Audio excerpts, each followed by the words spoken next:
Hey guys, so today we're going to make sponge cake. You know, some people can't make sponge cake, so today I'm going to teach you guys. So first off, we're going to cream our butter and sugar. I'm using Cargill butter because I just love how Cargill butter is tastes in sponge cake. We could use any kind of butter, right? So first we mix in our butter and sugar until it's creamy, and you want to clean up these sides to make sure like everything is being incorporated in the bowl together and you don't have like crusty sides around, right? When that is done, we're going to add our eggs one at a time, right? So one at a time, beat, and then after another one, beat, and then after the last one, beat.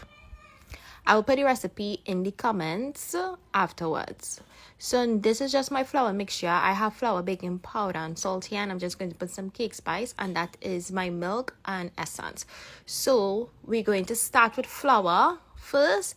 So you start with some flour, you beat, and then after you put in some milk and you beat, and that is how you're going to be doing it. Flour, beat, milk, beat, flour, beat, milk, beat until it is all incorporated.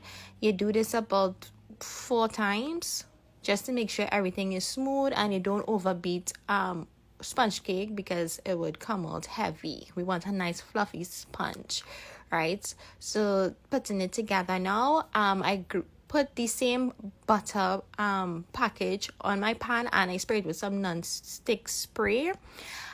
Just empty out the pan and I preheat my oven to 350, right? I just like flatten out my cake a little bit, like just beat it so it could just flatten out a bit.